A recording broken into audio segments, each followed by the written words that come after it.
Vamos.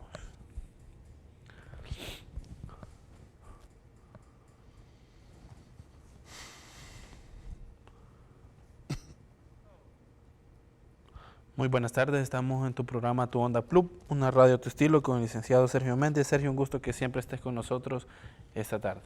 Hugo, muchísimas gracias por tomarme en cuenta en este prestigioso programa para hablar sobre temas de coyuntura y de actualidad. Muchísimas gracias. Sergio, hemos venido, ¿verdad?, de una semana de descanso, se podría decir así, por la Semana Santa. Todos sabemos, ¿verdad? Pero quisiera preguntarte qué tal la pasaste en familia y cómo fue el convivio que tuviste. Muchísimas gracias, yo te agradezco tremendamente bien. Salimos de viaje con la familia, pudimos disfrutar un tema ya planificado y por supuesto también estar muy pendiente de no alejarse de todas las actividades religiosas por ser cristianos. La Semana Santa como tal no es únicamente para que usted se divierta o ocupe a Dios como una tarjeta de crédito para apagar incendios. Sí. La Semana Santa es para estar claro que fue un sacrificio de nuestro Padre el mandar a su único Hijo para que nosotros tuviéramos vida y vida en abundante, es decir, la salvación eterna. Fue un alma por un alma, ojo por ojo, diente por diente. Sí. El pecado de Adán fue restituido por otro Adán. Adán por Adán fue Cristo. Y eso lo tenemos que tener bien claro. Y eso es precisamente las actividades litúrgicas de una Semana Santa, las que nosotros debemos de precisamente agotar. Y no es como salir del compromiso, ir y yo ya me siento bien, porque entonces eso es lo que tradicionalmente en la religión tradicional se practica, como ir el 24 y 31 con tu ropa nueva para que todos te vean, ya fui a la iglesia, yo ya cumplí, por lo tanto borrón, la X, cuenta nueva y sigamos con lo otro. La prioridad debe ser Cristo. Gracias. Sí, en este caso, ¿verdad, Sergio? También vamos a tener la oportunidad de hablar de la compra-venta civil y mercantil. ¿En qué consiste esto, Sergio? Listo, la compraventa es aquel instrumento, Hugo, donde una persona tiene una obligación de dar. En este sentido debemos de tener que la fuente de las obligaciones y la modalidad de estas se dan por dar, hacer o no hacer. Pero en este caso de la compraventa es donde se da precisamente el título traslaticio del dominio. ¿Qué significa? Tú estás trasladando el dominio sobre una cosa. Y es el título, ¿por qué? Porque es la forma misma en la cual se llega a perfeccionar la entrega de la cosa. Por ejemplo, cuando una persona se apodera o se adueña o se apropia de algo, cuando existe el justo título que obliga a devolver la cosa. Es decir, yo no te doy a ti el carro que tú me diste prestado. ¿Y de quién es? De Hugo. Por lo tanto, hay que devolvérselo. Ese es un delito penal. En este caso, Hugo, la compraventa es la forma de traslaticio, de trasladar. No es lo mismo trasladar que transmisión. La transmisión es para mortis causa, para la herencia. Pero la compraventa es un acto entre vivos. Por lo tanto, Hugo me da a mí el dinero que hemos pactado y yo te entrego el vehículo, y yo te entrego el apartamento, yo te entrego la casa, yo te entrego el fundo o el terreno. Entonces, esa es la compraventa. Sí, ¿qué es un contrato civil y mercantil? O sea, Lo que pasa es que la compraventa como tal se divide en compraventa o se puede ubicar cuando es una compraventa mercantil o una compraventa civil. ¿Y cuál es la utilidad práctica de establecer eso, Hugo? Si son compraventas todas, no señor, no es cierto. La utilidad es que en un caso de un incumplimiento o cuando tenga vicios revivitorios del conocimiento, tú sabes a qué tribunal acudir. sí. Y entonces, Sergio, ¿cuál va a ser los puntos de referencia o el parámetro para establecer si es compraventa civil o mercantil? Que es un comerciante. El Código de Comercio ya nos establece que es un comerciante. Un comerciante es el que tiene actos en masa o se dedica precisamente a ese tipo de acciones. ¿Ok? Y entonces, ¿cuándo va a ser una compraventa civil? Cuando Hugo le venda a Sergio un carro. Y se acabó. ¿Cuándo va a ser una compraventa mercantil? Cuando Hugo, en su autolote, que se dedique a vender autos, le vende a Sergio. ¿Ves la diferencia conceptual? Si tú vas a la agencia de vehículos a comprar un carro, sí, ellos son comerciantes porque se dedican a ese tipo, actos de comercio o actos en masa. Por lo tanto, ya no es una compraventa civil. Deberá de conocer el juzgado correspondiente. ¿Cuál? El juzgado de lo mercantil, de la jurisdicción donde se celebró el acto. El punto de referencia para demandar a una persona es dónde se celebró el caso. Si te venden algo, el cual tú pactaste y no lo es, tú podés demandar. Es decir, te venden un carro que estaba arruinado, un carro que el motor tenía un lubricante o aditivo para que funcionara. Entonces se llama juicio, debes de iniciar un juicio revivitorio del consentimiento, porque tenía vicios ocultos, ¿cierto? Sí. Sobre esa situación. ¿Ante quién se realiza estas acciones, Sergio? La compraventa se realiza ante funcionario autorizado. Tú ves que el funcionario autorizado, Hugo, puede ser inicialmente los notarios. Sí. Los notarios ejercen la fe pública notarial, autorizado por la Corte Suprema de Justicia, y lo puede ejercer en la forma prescripta por la ley en El Salvador y fuera del Salvador. Yo voy, por ejemplo, a Francia y celebro allá una compraventa con un francés. Y entonces tú me dirás, pero ¿y la otra persona o se quedó en El Salvador y dio un poder y nombró a otra persona en Francia para que en su nombre y representación celebrara este acto traslaticio del dominio, este negocio jurídico? Por lo tanto, y Sergio, ¿y ese compraventa va a tener efectos en Francia? No, va a tener efectos en El Salvador, porque yo soy notario salvadoreño. Por lo tanto, si yo celebro en cualquier lado del mundo un acto, ese acto se descodifica o se va a regir por la ley del lugar donde yo soy originario, donde yo soy autorizado, porque en Francia yo no estoy autorizado para ejercer la función del notariado, tampoco en Estados Unidos. Es más, si tú sos autorizado en Estados Unidos, pero o vas a hacer en el estado de California, o vas a hacer en el estado de la Florida, o vas a hacer en el estado de Texas, pero no en todos. Y en cada uno te va a autorizar la barra de abogados, así se llama, the bar. La barra de abogados te va a autorizar y debes de rendir un examen. No es que vas a Estados Unidos y en todo podés ejercer, no es así. Punto número 1. Y punto número 2, las otras autoridades correspondientes podrían ser los cónsules de carrera, autorizados para eso. Uno de los ejemplos, Hugo, podría ser categóricamente cuando tú me decís, mira, y una persona, Sergio, que no esté en el país, ¿se puede casar con otra persona que no esté en el país? Sí, si una persona, un hombre, está en Qatar y la mujer está en la Patagonia, los dos mandan un poder, uno a Hugo y otro a Baltasar para que los represente, relaciono eso con testigos y los caso aquí en El Salvador sin estar presente. Pero ¿y cómo los vas a casar sin estar presente?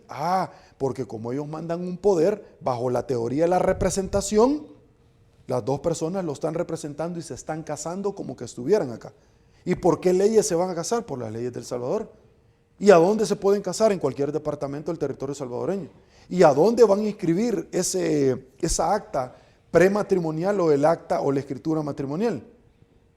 En el lugar donde nacieron ellos, en el registro del estado familiar donde cada uno de ellos nació y donde se le celebró el acto. Si el acto se celebró en San Salvador, en la alcaldía de San Salvador. Y si uno nació en La Unión y el otro nació en Cabañas, en cada uno de las alcaldías del registro del estado familiar. Así Entonces la ley lo permite. La ley lo permite, claro. Así funciona. En este caso, ¿verdad? Tú mencionabas sobre algo de tu profesión a ejercerla en otro país. En este caso, tú la ejerces sin un permiso. ¿Qué casos puede tener esto? ¿Qué consecuencias puede tener? Consecuencias, correcto. Una persona no puede hacerse pasar por un notario, porque entonces estaría cayendo en ejercicio ilegal de la profesión. Una persona no puede decir que es notario, pero que no es abogado. Lo principal es ser abogado y lo accesorio deviene como una consecuencia lógica que ser notario. ¿Por qué? Porque tenés primero que autorizarte para una y después para la otra.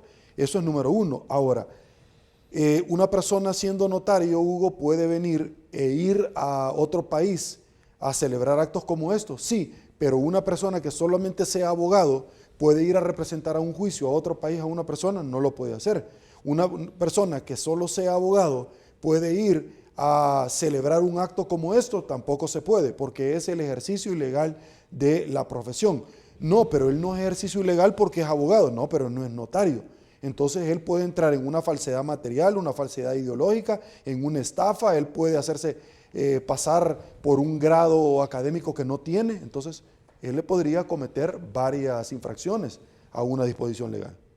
¿Qué es lo que califica un contrato como civil o mercantil? La diferencia conceptual es lo que yo te explicaba. Si una persona se celebra un negocio jurídico y si ésta tiene la connotación de ser comerciante, para saber si una persona es comerciante nos vamos a remitir al Código de Comercio para establecer cuál es la definición bajo la hermenéutica jurídica, que es la integración de la norma jurídica. Vamos a ir a ver cuál es el concepto de definición que establece el código. Si yo quiero saber, por ejemplo, qué es un acto en masa, me voy a remitir. Si yo quiero saber, por ejemplo, qué es un fideicomiso, me voy a remitir a la legislación. Si yo quiero saber qué es delito, me voy a remitir al Código Penal. Si yo quiero saber que, por ejemplo, en qué consiste el usufructo y el nuda propiedad, me voy a ir al Código Civil. Si yo quiero saber, por ejemplo, qué es inquilinato, que es cualquier tipo de estas figuras, me voy a remitir a la legislación correspondiente. ¿Por qué? Porque en su momento, Hugo, el Código Civil, que deviene del Código Napoleónico y antes del Código chileno, sufrió un proceso de atomización. Antes, en Roma, se llamaba el Corpus Juris Civil, el cuerpo de normas o derechos civiles de Justiniano. Todas las leyes estaban asignadas en un cuerpo, pero luego tú venís y que van surgiendo nuevos elementos o nuevas instituciones, por lo tanto debes de darle una especialización a las leyes y cada uno de los códigos asignarlos y poder, por supuesto, hacer reformas y acuñar nuevos conceptos que ya no podían estar en uno solo.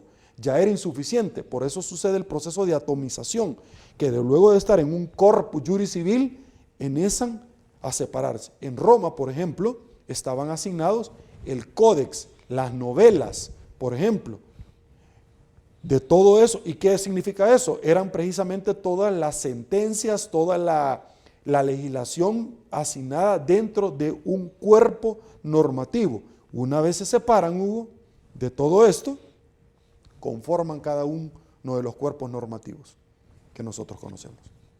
¿Cómo se extingue un contrato de compra-venta? ¿Cómo se extingue? Mercantil, ajá. Ok, se perfecciona el contrato con la manifestación de la voluntad, con la entrega de la cosa, con la manifestación de la voluntad. ¿Qué significa eso? Que yo te entrego a ti el vehículo y tú me entregas el dinero. ¿Cómo se extingue? Cuando no se llevan a cabo ninguna de las dos cosas. Yo puedo venir y celebrar un contrato, pero luego me doy cuenta que el carro no funciona, por lo tanto voy a hacer una resiliación de un contrato. ¿Cómo hago con una resiliación, por ejemplo, de alquiler de un vehículo o de una casa? O como puedo hacer cualquier otro tipo de situaciones, es decir, me retraigo, Hugo, a dejar sin efecto este contrato que celebré por esas razones. Como un contrato no nace a la vida jurídica, el contrato no nace a la vida jurídica o al tráfico jurídico cuando falta uno de esos elementos, cuando por ejemplo hay un vicio del consentimiento, cuando tú, Hugo, le diste poder a Baltasar para que te vendiera la casa y te terminó vendiendo el carro. Tú no le diste poder para eso. Por lo tanto, el contrato es nulo, a menos que, dice la ley, tú llegues a ratificar en cada uno los actos que celebró. Así lo dice. Por lo tanto, así nace ante la vida jurídica y así se termina. Porque en derecho las cosas, Hugo, así como se hacen, se deshacen. ¿Sí? Sí. ¿Cómo hice la tradición del dominio? Con un título traslaticio. Y entonces, ¿cómo se deja sin efecto eso? También de la misma manera. ¿Cómo yo celebro un contrato de alquiler o de inquilinato? en un documento que la ley ya me establece. ¿Cómo dejo sin efecto eso? Con un documento igual que se llama resiliación de contrato, dejar sin efecto. En una compra-venta es válido pagar el precio con un objeto o algo que tenga valor. Sí, de hecho, tú puedes pagar bajo otra figura que se llama permuta. La permuta es, yo tengo una casa por otra casa y nosotros la cruzamos. Eso es válido, la permuta. Y también es válido decir, Hugo, yo te voy a dar este carro, Hugo, pero te quiero comprar un carro más reciente. Pero yo el carro más reciente vale $20,000 y el que te lo voy a recibir a 15. Los otros 5 te los voy a dar en efectivo. Entonces tú consignas que hay una permuta, pero que además el complemento se lo estás dando en efectivo. Y relacionas el cheque, y relacionas la fuente, la procedencia, etcétera. ¿Qué pasa si la compra y venta de un inmueble no se inscribe en el registro público de la propiedad? Fácil, no tenés certeza y seguridad jurídica. ¿Qué significa?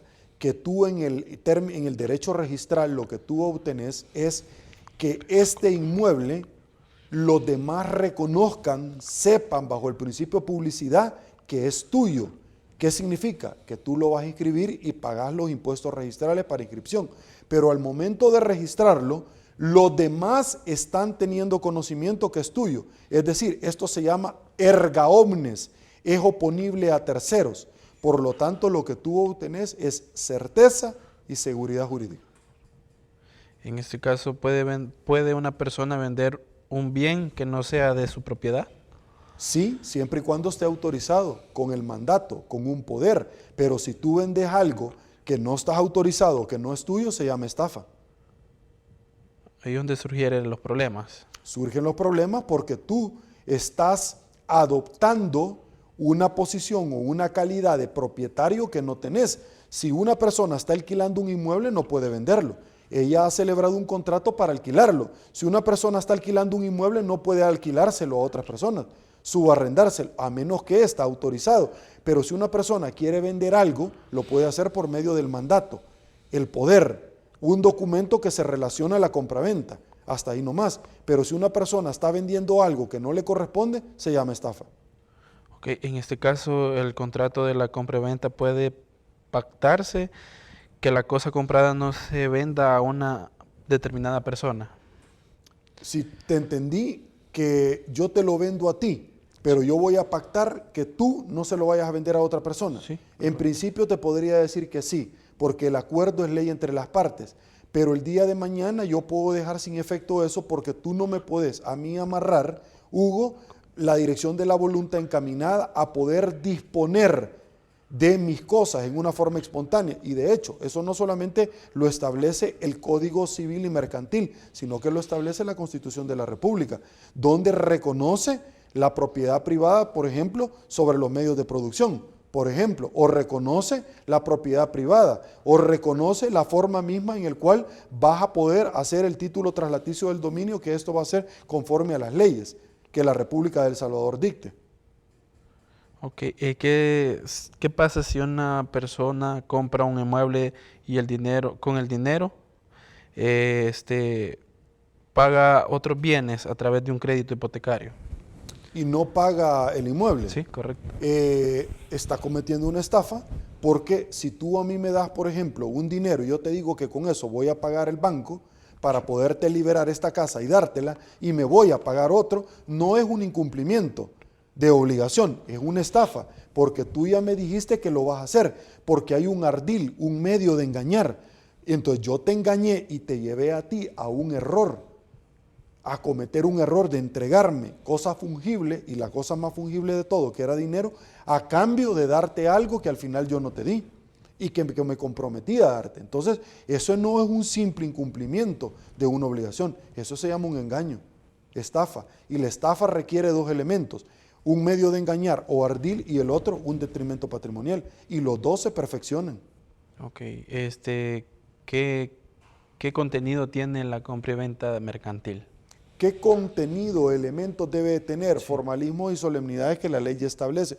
Y uno de ellos, sin lugar a otro, es que comparezca el vendedor titular que yo me tengo que cerciorar que así es, como el comprador que me tengo que cerciorar con documentos propios de la legislación salvadoreña. Y adicionalmente, ¿por qué? Porque alguien puede ser de otro país que venga a comprar un inmueble, entonces me tiene que enseñar la documentación que lo acredita como mexicano, por ejemplo, o estadounidense o brasileño. Y adicionalmente de eso yo tengo que verificar que el documento sea propiedad de la persona que lo está vendiendo. ¿Con cuál? Para tal efecto se puede mandar a hacer una anotación preventiva al registro, que es una garantía para establecer que el inmueble no se le va a vender a otra persona, sino que a esta, mientras se celebre el negocio jurídico. Pero ¿qué elementos debe de tener? Debe de tener la descripción íntegra y literal del inmueble, no solamente la descripción técnica, sino que la matrícula registrada en el Centro Nacional de Registro y muchas veces los antecedentes que pueden estar consignados. Debe de tener un precio, un valor determinado de cuánto y la modalidad misma, si va a ser una compraventa pura o simple o va a ser una compraventa a plazos, porque puede ser una promesa de venta también, en el cual se entreguen arras. También tengo que establecer adicionalmente a todo eso en qué concepto se lo está pagando y la procedencia del dinero. El notario está en la obligación de establecer la procedencia, no solamente por el tema de lavado de dinero, porque la ley nos obliga como tal, Sí. sino que a establecer como tal, Hugo, precisamente porque atendemos la jurisdicción voluntaria, la función pública. Por eso lo tenemos que hacer. ¿Los esposos pueden celebrar contratos de compra y venta entre sí? Sí, lo pueden hacer, por supuesto. Lo que el notario no puede hacer es celebrar un contrato de compraventa, Hugo, donde él tenga un interés. Yo voy a celebrar un contrato de compraventa a mi esposa, siendo notario, a mi prima, a mi tía. No lo pueden hacer, nos inhibimos de hacerlo. Hasta el cuarto grado de consanguinidad y segundo de afinidad. Okay. Sergio, bueno, hemos llegado, ¿verdad?, al final Gracias. de este programa, siempre con la reflexión sobre la palabra de Dios. Gracias por la oportunidad y quisiera compartir de la prédica de este fin de semana y que el fin de semana pasado estuve en Estados Unidos, fui a la iglesia de Estados Unidos Sí. y vi algo muy interesante que me llamó la atención y es que Dios mandó a un Adán por un Adán a morir por nosotros. Cuando Adán comete el error y le dice al patriarca Abraham que sacrifique a Isaac y lo interrumpe, era para probar su corazón, pero él después manda a su hijo para demostrarle al mundo que así como le había pedido al patriarca Abraham, él también lo podía hacer. Y entonces mandó a su hijo a morir. Su hijo que mandó a morir, Hugo, probó todo, lo malo, lo bonito, lo malo y lo feo. Escupieron contra Jesús, blasfemaron en contra de Jesús, lo abofetearon, lo latigaron, lo humillaron, lo golpearon. Por lo tanto, el día de mañana, Él nos puede defender frente a su Padre cuando nos pase algo, porque Él entiende que es pasar por eso. Él pasó, ese era el objetivo de venir para acá. El Evangelio que nos habla Juan del 3, del 16 al 21, tanto amó Dios al mundo que entregó a su unigénito para que todo el que cree en Él no perezca, sino que tenga vida eterna. Yo te voy a hacer una pregunta a ti, Hugo. Dios no comparte la gloria con nadie. Y muchísimas personas dicen, yo le tengo fe, confianza, fe a la Madre de Cristo. Yo le tengo confianza, fe a los apóstoles, a San Tadeo, a San. Y uno de los mandamientos es, no tendrás dioses semejantes ante mí. Pero yo te hago una pregunta, Hugo. Si tú vas donde el médico porque tenés un dolor y el médico no está y te tiene que operar, ¿tú te dejarías operar por la mamá del médico? No. ¿Por la secretaria del médico? No. ¿Por qué no, Hugo? Porque no están aptos para eso. Capacitados. Correcto. El médico estudió por muchos años para eso, ¿cierto? Sí, correcto. Y entonces, ¿por qué confías en otro cuando el Hijo del Hombre fue el que vino a morir por ti? Muchísimas gracias. Es lo que le tenemos que decir a Dios. ¿Por qué confiamos entonces y buscamos a otras personas? Nadie llega al Padre si no es por el Hijo. Nadie. Nadie es nadie. Googleelo, nadie es nobody. Nobody is above the law. Nadie llega al Padre si no es por medio del Hijo. Porque Dios no envió a su Hijo al mundo para juzgar al mundo, sino para que el mundo se salve. Él no lo envió para juzgarlo. Pues, este es el juicio, que la luz vino al mundo y los hombres prefirieron las tinieblas que la luz, porque sus obras eran malas, pues todo el que obra mal detesta la luz y no se acerca a la luz para no verse acusado por sus obras. En cambio, el que obra la verdad se acerca a la luz para que se vea que sus obras están hechos según la palabra de Dios. Muchísimas gracias, Hugo. Te agradezco la oportunidad que me has dado. Gracias a ti, Sergio, por siempre tomarte el tiempo con nosotros, ¿verdad? Hemos llegado al final de tu programa Tu Onda Club, una radio a tu estilo. Nos vemos la próxima. Pase feliz tarde. Bendiciones.